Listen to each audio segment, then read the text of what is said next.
जय हिंद जय भारत। जय छत्तीसगढ़। स्वागत है आप सभी का एजुकेशन पे। आज हम लोग देखने वाले हैं चंदेल वंश, जिसे जजाक भुक्ति वंश के बारे में के नाम से भी जाना जाता है। यह जो जजाक भुक्ति या फिर चंदेल वंश है, यह हमारे छत्तीसगढ़ और मध्य प्रदेश वाले एरिया में इन्होंने शासन किया था, यानी मध्य भारत में इन्होंने छोटा सा क्षेत्र में इन्होंने शासन किया था। मंदिर निर्माण के क्षेत्र में जो बेसर शैली होती है, उस बेसर शैली के निर्माता इन्हें कहा जाता है। बेसर शैली जो होता है वह नागर शैली और जो हमारा होता है द्रविड़ शैली, जो कि दक्षिण भारत में काफ़ी मूर्तियाँ द्रविड़ शैली और नागर शैली में मिलती हैं। ठीक है, द्रविड़ शैली मिलती हैं। तो उस शैली दोनों शैलियों को अगर मिला दिया जाए तो बेसर शैली का निर्माण होता है। ये सब शैलियाँ क्या है, इसे आगे हम लोग कुछ क्लास बाद में पढ़ेंगे। ठीक है, तो अभी इतना ही समझ लीजिए कि बेसर शैली के लोग मतलब निर्माता है। ठीक है, बेसर शैली जो है उसे मिश्रित शैली के नाम से भी जाना जाता है। और मध्य भारत में जो अधिकांश जो मंदिरें हैं वो इसी शैली में, बेसर शैली में यानी कि मिश्रित शैली में बनी है, जो कि द्रविड़ और नागर का मिश्रण होता है। ठीक है, जैसे कि खजुराहो का मंदिर हो गया, बहुत सारा देखेंगे, भोरन देव का हमारा मंदिर हो गया, ये सारे जो मंदिर हैं ये सब इसी बेसर शैली में बने हैं। ठीक है, इन्होंने राजधानी जो है प्रारंभिक में अपनी राजधानी महोबा, जिसे जो कालिंजर है, कालिंजर जिस महोबा जो मध्य प्रदेश वाला एरिया है वो उसमें मतलब इन्होंने अपनी राजधानी बसाई थी। बाद में इन्होंने अपनी राजधानी जो है वो खजुराहो में स्थानांतरित कर दिया था। ठीक है, इसके जो संस्थापक थे वो थे नन्नुक। ठीक है, इन्होंने केवल संस्थापना किया, उसके बाद और कुछ इनका महत्वपूर्ण कार्य नहीं था।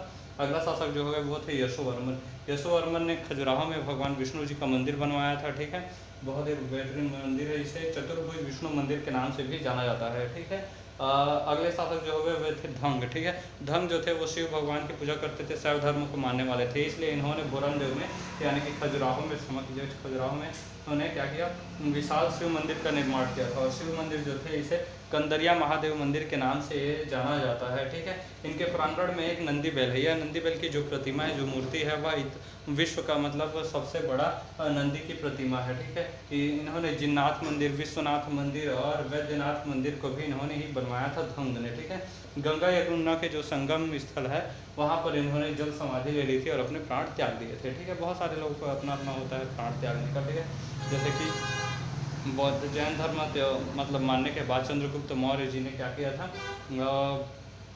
संलेखना विधि से अपने प्राण त्याग दिए थे कर्नाटक में, उसी प्रकार से। ठीक है, इन्होंने भी अपना प्राण त्यागने का जल समाधि ले लिया। ठीक है, उनको अच्छा लगा था। अगला शासक जो थे वो विद्याधर थे। विद्याधर काफ़ी प्रतापी शासक थे, इस वंश के सबसे प्रतापी शासक थे। इन्होंने गुजरात शासक जो थे राज्यपाल, गुजरात में उस समय शासक थे राज्यपाल, राज्यपाल की इन्होंने हत्या कर दी। हत्या करने का कारण इसलिए था कि सोमनाथ मंदिर पर आक्रमण करने वाले महमूद गजनबी का सामना ये नहीं किए राज्यपाल, और महमूद गजनबी से डर कर ये भाग गए। ठीक है, इसकी वजह से विद्याधर जो है वो काफ़ी इनसे गुस्सा हुआ और उनकी हत्या ही कर दी।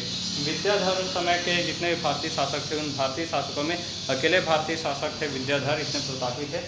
इन्होंने क्या किया, महमूद गजनबी की महत्वाकांक्षाओं का सफलतापूर्वक विद्रोह किया। ठीक है, विरोध किया, और मतलब विरोध किया लेकिन उसमें सफल भी रहे थे। ठीक है, अंतिम शासक जो थे वो कौन थे, परमर्दी देव थे। परमर्दी देव जो थे वो पृथ्वीराज तृतीय के ने इन्हें हरा दिया था। पृथ्वीराज चौहान के नाम से जिन्हें हम जानते हैं, महान सम्राट राजपुताना, उन्होंने परमर्दी देव को हरा दिया था। परमर्दी देव के दो सेनापति भी हुए थे, आल्हा उदल। आल्हा उदल की जो किस्से कहानियाँ हैं वो मध्य प्रदेश और छत्तीसगढ़ में हमारे बहुत ज़्यादा फेमस हैं। तो आल्हा उदल इनके दो भाई थे, वो मतलब इनके दो भाई नहीं थे, मतलब आल्हा उदल दो भाई थे, वो इनके सेनापति थे, और वे युद्ध में काफ़ी वीरतापूर्वक लड़े थे, और पृथ्वीराज चौहान के हाथों ही मतलब युद्ध में इनकी मृत्यु हुई थी। ठीक है, परमर्दी देव ने कुतुबुद्दीन ऐबक की अधीनता स्वीकार कर ली थी।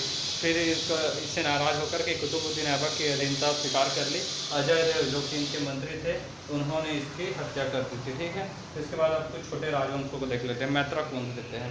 मैत्रक वंश जो थे इसके संस्थापक भट्टारक थे। इनका जो क्षेत्र था वो सौराष्ट्र गिरनार वाला, जो गुजरात का सौराष्ट्र वाला जो एरिया है छोटा सा, उसी में ये लोग रहते थे। ठीक है, सौराष्ट्र वाला एरिया वाला में। ठीक है, इन्होंने राजधानी जो है वल्लभ बनाई थी, और इन्होंने जैन धर्म का मतलब ये प्रमुख केंद्र उस समय था वल्लभ, इनकी राजधानी। ये गुप्तों के सामंत थे, जो मैत्रक वंश वाले थे ये गुप्त वंश के ही सामंत के रूप में जीते थे। बाद में इन्होंने छोटा सा अपना वंश बना लिया था। ठीक है, गुजरात के इतिहास में इसे अच्छे से पढ़ा जाता है। चेरी वंश देखते हैं। अगला चेरी वंश जो है वो मध्य प्रदेश के त्रिपुरी वाले ही एरिया में था। इसके संस्थापक जो थे कोक्कल प्रथम थे। कोक्कल प्रथम इसके संस्थापक थे। राजधानी इन्होंने अपनी त्रिपुरी को ही बनाया था। सबसे प्रतापी शासक गंगेय देव थे। इन गंगेय देव ने विक्रमादित्य की उपाधि धारण की थी। बहुत सारे विक्रमादित्य हुए हैं, ठीक है, इतिहास में। गौड़ वंश देखते हैं। गौड़ वंश वही है जो बिहार वाला गौड़ वंश है, ठीक है, बंगाल वाला गौड़ वंश है, बंगाल और बिहार वाला एरिया, ठीक है। तो इस बंगाल वाला जो क्षेत्र है इसमें गौड़ वंश है, जिसमें पाल वंश और शैल वंश हुआ करते थे। इसमें सबसे प्रतापी शासक जो थे वो शशांक हुए। शशांक वही हर्षवर्धन राज्यवर्धन के टाइम के, ठीक है। तो इन्होंने क्या किया था, राज्यवर्धन को मार दिया था और हर्षवर्धन की और राज्यवर्धन की जो बहन थी उनको भी मारने का प्रयास किया था। उनकी जीजा जी को ही जो कन्नौज के वो वाले मालवा शासक थे उन्होंने टपका डाला था, इसलिए फिर उनका हत्या राज्यवर्धन ने किया। तो राज्यवर्धन की हत्या उनके मित्र शशांक ने कर दिया था, ठीक है। तो शशांक ने राज्यवर्धन की हत्या कर दी। इसके अलावा इतना सब नहीं रुके, महाबोधि वृक्ष को भी इन्होंने कटवा दिया और उसकी जड़ों में आग लगा दी ताकि दोबारा न हो गए। इतने बदमाश आदमी ये थे, ठीक है। तो हर्षवर्धन ने इनकी हत्या कर दी। हर्षवर्धन भारत के मतलब अंतिम हिंदू सम्राट, अंतिम हिंदू सम्राट इसे कहा जाता है क्योंकि उनके बाद भी बहुत सारे सम्राट हुए, लेकिन उस लेवल पर उतने बड़े एरिया पर कोई साम्राज्य खड़ा नहीं कर पाया था, कोई इतना बड़ा सम्राट नहीं हुआ था। इसके बाद हर्षवर्धन ने जब इनको टपका डाला तो उसके बाद ये वंश धीरे धीरे स्वतः ही समाप्त हो गया। पूर्वी गंग वंश, पूर्वी गंग वंश जो है वह ये आंध्र प्रदेश और उड़ीसा वाला जो एरिया है पूरा, उसमें ये मिलता था, ठीक है।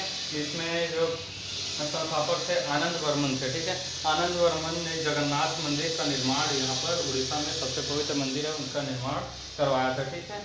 इसके एक शासक हुए थे नरसिंह प्रथम। नरसिंह प्रथम ने कोणार्क में सूर्य मंदिर का निर्माण करवाया था, जिस सूर्य मंदिर को ब्लैक पैगोडा के नाम से भी जाना जाता है।